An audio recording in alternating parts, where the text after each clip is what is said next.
So that is my ghost story.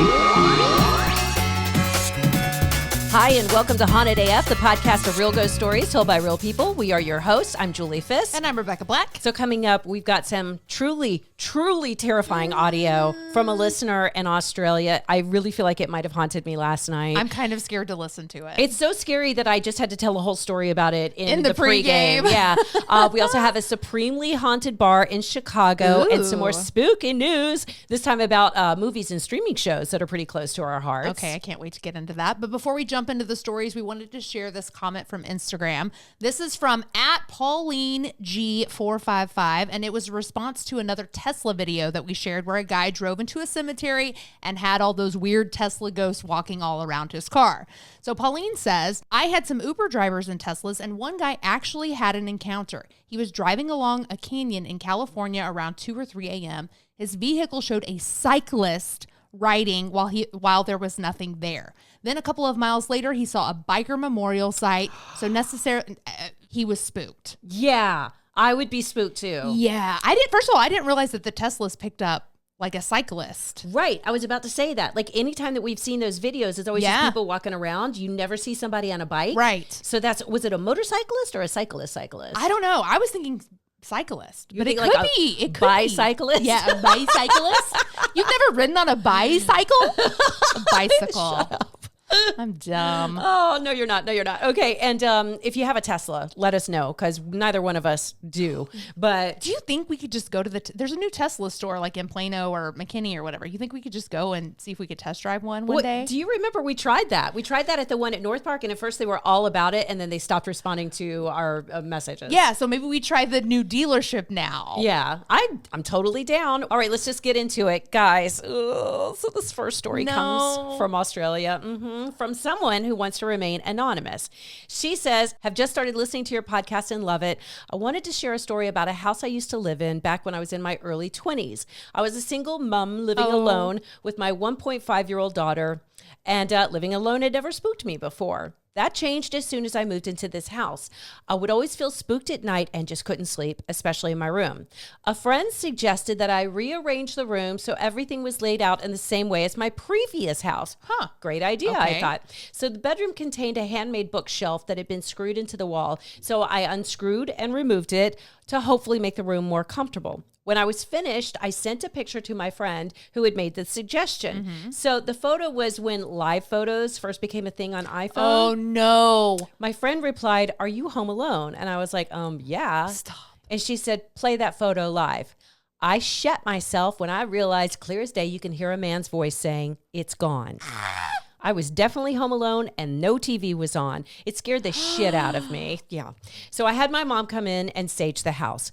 Weird things continued, so I started using a sleep recorder and would get noises throughout the night.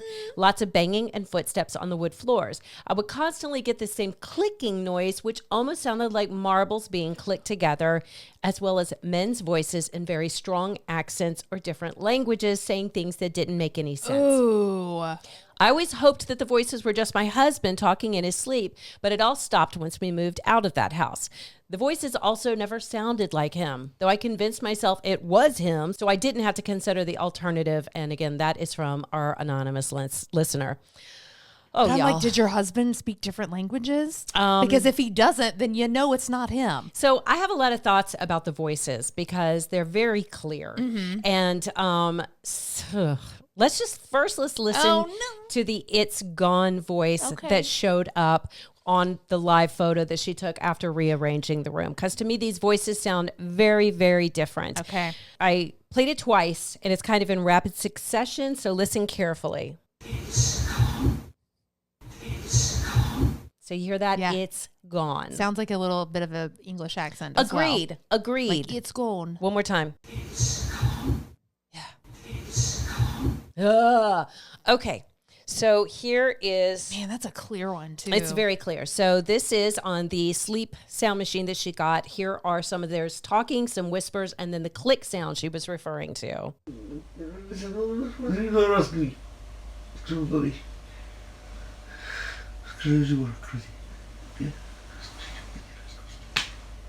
So the first round of talking really freaks me out. So you know what that sounds like to me? Sleep talking. No, it sounds like a record playing backwards. Backwards. Yeah. Yes. So the first part, the talking, there's a part in it that almost sounds like two voices, like an overlap of voices. The other part sounds like sleep talking to me. The click sound sounds like hands to me. A little bit. So let's listen to this again and really listen carefully to the first part because it really sounds like an overlap at one point. Okay. It does.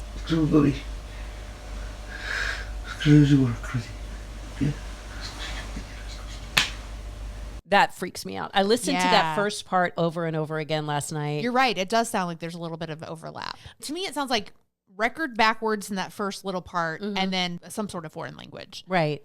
Do you want me to play it again or is it too much? No, go for it. It's light outside, so I'm okay. Okay.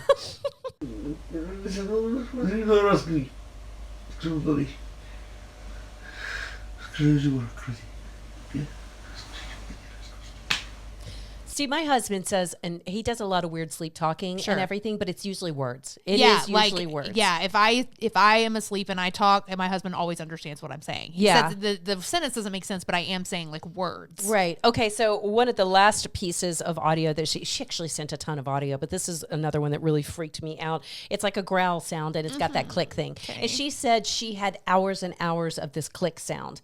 And that's wild. Could never, yes. So here we go.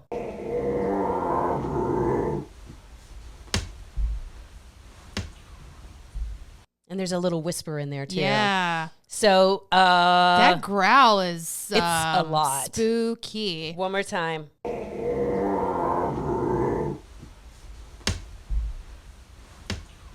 Dude, if that was my house, I would be out of there so fast. Seriously. Like no questions asked. I mean, I don't even know that I'd make it to the second audio clip.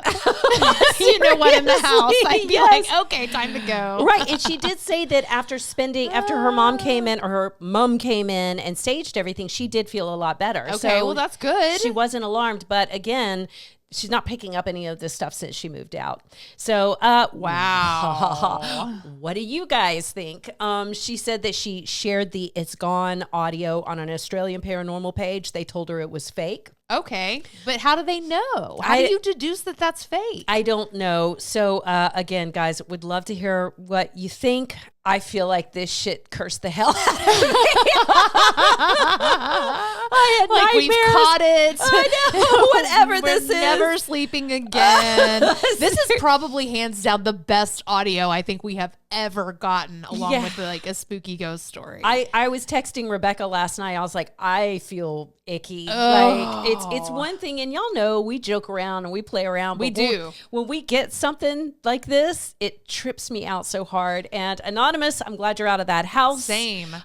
Keep us posted. And again, everybody, hauntedafpodcast@gmail.com. Let us know what you think about that. I also feel like we should say, like, we like to make jokes in light of horrible things that are happening. Like, they make you feel a little bit better and safer somehow, even when it might not be. Right, exactly. Because that's one of our biggest complaints. Yeah, is that we joke too much. Yeah. But that's why. Yeah, it's like, I'm sorry, I gotta it's joke. It's too scary if we don't tell jokes. Yeah, and now we're going into another really creepy one. So our friend Sean, who has been sending us stories for a while, Sean has not been well, and this is something that happened to him recently. Well, hello, ladies. It's Sean again from the cold state of Vermont. So I had to call the ambulance because I'm a type 1 diabetic and I hadn't been feeling good for a week or so. And the ambulance came and checked me out and decided to take me to the nearest hospital. Well, young lady was in the back with me, and halfway to the hospital, I heard a sound and she heard a sound too. And she goes, "Did you hear that?" I said, "Yeah." She goes, "It kind of sounded like a tiger's roar." And I'm like, "Yeah, kind of." But to me, it sounded like someone's last breath. The look of terror in her eyes when I said that.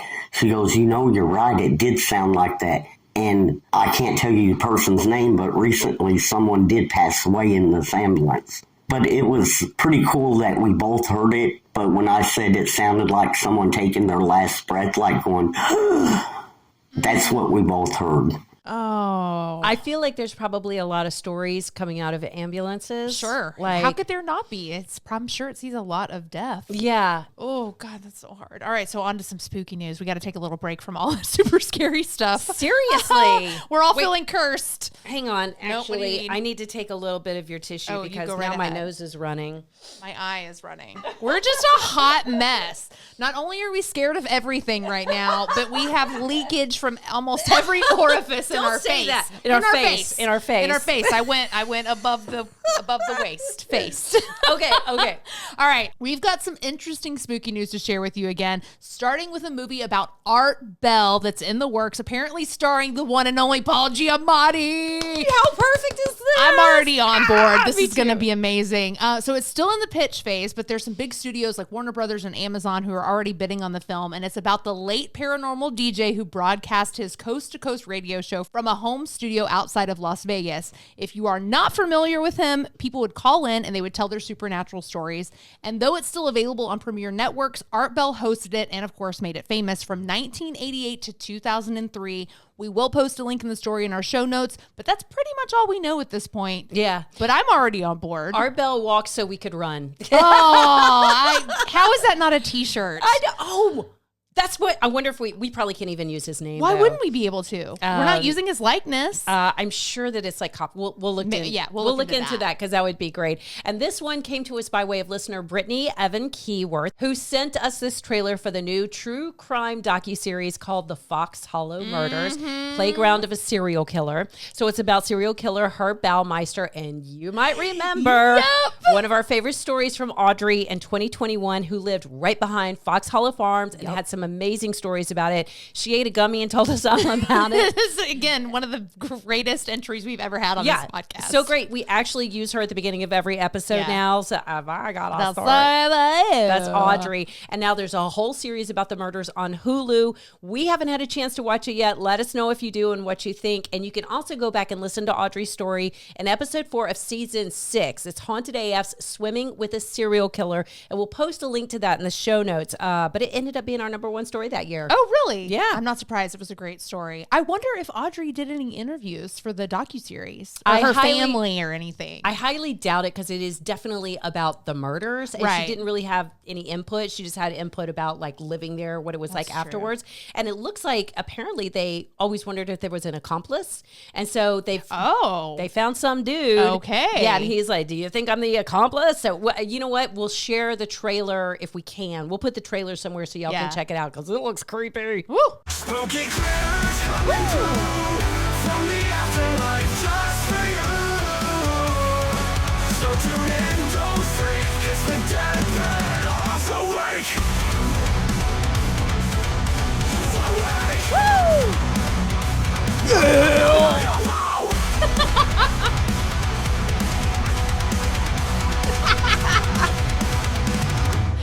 What does he say in the yelling part? I don't know. I think It almost sounded like, now let's go meow.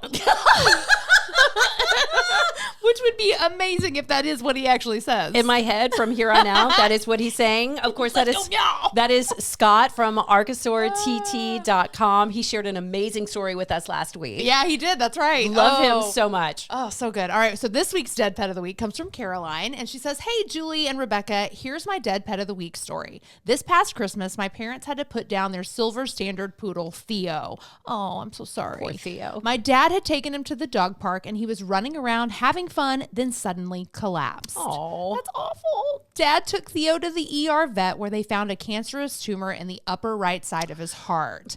The ER vet said the safest choice was to let him go, and though we were all devastated, we also didn't want him to suffer.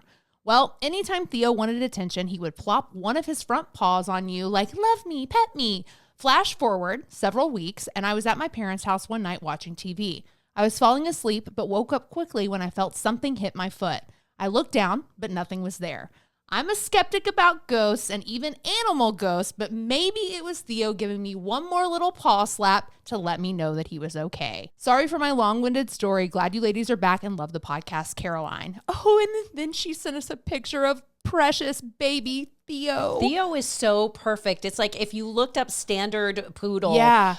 In Wikipedia, this is what you would see. But I do think it's interesting, and we'll post a photo in the show notes if you're not watching on YouTube. But, standard poodles have like really strong paws and those kind of longer claws. So you could just imagine this little guy is whacking you on the foot. Yeah, you would feel it. You would feel it. You would definitely feel it. Yes. He's a big boy. Thank you so much for that, Caroline. Okay, this next one is from Mimi. It's a little long, so bear with us. Hello, my ghosty gals. I've been listening to your podcast for about 2 months now, working my way through chronologically. Love it. I usually listen when I'm making dinner or driving to school, so my son and daughter have become fans as well. Yay. We called him Chunk and her Baba, and just today he was asking where your stories came from. I explained that listeners send in emails and voice recordings of their experiences, and his whole face lit up. He said they're going to need to have you on the podcast for a whole season, like 50 episodes to tell your stories. Yes. In all honesty, he's probably right. I've had paranormal, supernatural experiences for as long as I can remember, and I struggled for a few days with which story I should share. I decided that since my mama's birthday is coming up, I'd share one of hers. My mother, Gina, loved the paranormal and passed that love on to me. Aww. In the early 2000s, my mom worked Friday and Saturday nights at a neighborhood bar for extra income, and this place is famously haunted. It was even part of a ghost tour on Chicago's North Side. She was often there when the tours would come in and talk about Frank, who owned the bar but died in his favorite booth in 1959 and apparently never left. That's kind of a great Isn't that death, great? right? Yes. Well, people always said that they caught a glimpse of him in the mirrors and phantom touches were pretty frequent, but my mom's stories take the freaking cake. One night, she had gone into the basement to restock the coolers upstairs, but mom was not a fan of the basement. The ceilings were very low, it was very dark, and there was a small suit of armor near the base of the stairs. Mom said she always gave it a wave and a little hello because she said, and I quote, "I'm sure as shit that little fucker's gonna move on me one day." 100%. So she's down there searching for the beer, and before she can reach the stack that's about 3 feet away, it slides across the floor towards her, stopping just about a foot away from her. She said she froze for a minute, then grabbed the beer, said thank you, and hauled ass upstairs. Another night, the bar was empty, so she was closing early. As she walked to the kitchen for her final chores, she heard noises from inside. She stopped in her tracks as they got louder, and then she distinctly heard the pots and pans slamming against each other and falling from their hooks onto the floor. She said it was so loud and violent that she walked backwards to the bar, collected her things, and left. The next morning, her boss called to say that every single pot and pan was scattered on the floor, along with a lot of cooking utensils. Anyhow, the bar was called St. Andrew's Inn, and it was located in the neighborhood of Edgewater on Chicago's North Side. I don't think it's there anymore, but I did find some old articles about it, which I've included. We will include those in the show notes. As I'm typing this, I'm listening to the episode where you talked about memorial jewelry. Well, my mom was cremated, and I have a locket that can hold a small amount of ashes. Oh, that's cool. I still haven't done it, but it's something I think about all the time. So thank you so much for doing what you do and creating a space for all of us haunted folks to share our stories where we aren't met with disbelief. I really hope to hear from you so I can share the stories my Chunky Dunk wants me to share. Chunky Dunk. Chunky Dunk and Baba, much love and spooky wishes. That is from Mimi. Mimi, what a great story. Love those stories. So I did look up this place. It looks like it's closed right now, but before it was the bar that Gina worked in, her mom. Okay. It was like an old English type bar, Cool. and that's why they had the suit of armor. Makes I sense. suspect. Yeah. I really hope somebody saw that damn thing moving at some point in time. Or it clinking around like from downstairs. Oh, you gotta hope. Can you imagine? Okay, so this final story of the week. This is in honor of Rebecca. What? Okay. Which part of me? The crazy or? All of you, because we love all of you, Oh, Rebecca. thank you. So this comes from a conversation we had with Nate about his own toilet phobia, which came from the movie The Legend of Boggy Creek. Yes. Where Bigfoot reaches through a window and grabs a guy who's sitting on the toilet. And so Rebecca shared that she had a toilet phobia about something coming up. Yeah, like a snake or a spider or Coming who up knows out- what. Mhm. And so that's what this is in regards great. to. Get ready. Hey friends, this is RC. You may remember me as the Satanic Yahtzee champion. And I hate to be the bearer of bad news, and I really hate to contribute to anyone's toilet phobia, but I feel a responsibility to tell you a story that happened to one of my aunts many years ago. She lifted the seat to the toilet in her house and she was greeted by a wet, angry rat. She called my dad, who owned the house, and he came and calmed her down. He disposed of the rat. He called the city. They found a breach in the sewer system that rats could get into, and they repaired it. My poor aunt was of a nervous disposition anyway, but she muddled along for well over a year, I think, until it happened to her again. And after that, I kid you not, till the day she died, she never sat on the toilet in that house again. She got herself an old chamber pot and she did all of her business in that old-fashioned chamber pot. And then she would very cautiously open the toilet and empty the chamber pot. And I don't want to think about how gross it was to clean that chamber pot, but to her, it was a small price to pay to ensure that a rat didn't bite her on the ass. Sorry, but I felt like you needed to know. Bye. No, we did not need to know that. Oh my gosh. What are the odds? It happens twice. Yeah. And then literally just tortured her forever now. Yeah, the chamber pot. But Yeah. at least, see, there's an out. We could just get you a chamber pot. Yeah, I could just start peeing in the backyard. I mean, but then what about, It's the other. yeah, I don't want to poop in the backyard. That's Can you imagine? No, I can't. I see your dogs looking at you Just like, what? wait a minute. It's like, do we have to clean that up? Yeah, like, this is our area. Okay, before we go, we have to send Wow. love to our new patrons, Mary Lucas, Kathleen Harrison, Jody Ray Miller-Smith, and Elizabeth Garcia, who now get their episodes early, ad-free, and with a pregame. Also, props to Diana Robertson and Scotty B, who just became annual patrons. Thank you. Actually, Diana has been a patron for 4 years now. Oh my gosh. Thank you, Diana. And Scotty B said, love you ladies, and thanks for putting me in the intro. Aw. I was in the shower listening, and I was like, holy shit, that's me. Yay! I have some more stories I'll be sending soon. Again, that's Scotty B. And remember, you can become a patron at patreon.com/hauntedaf. We'd also love it if you'd share a good review on Apple Podcasts if you haven't already. Thank you so much to Ricky, who said, I originally discovered the demonic duo of Julie and Rebecca through another show, which led me down a rabbit hole of backlog episodes. Was it the Boozy Movie podcast that he found us? I don't know. That was kind of a I sarcastic. heard recently somebody say that Two Girls, One Ghost mentioned us, which I can't imagine. I can't either. I feel like we would have heard something about Surely. that. But Anyway, well, that would be awesome. he goes on to say the polished radio DJ styling of the ladies makes the show fun, regardless of how terrifying the story might be. They are constantly engaged in an amazing distraction from the normal world. I take pride in the distraction from the normal world. I Yes. really do. And it's funny, the DJ stylings is also a complaint to some people on Apple because they're True. like, sounds too much like a morning show.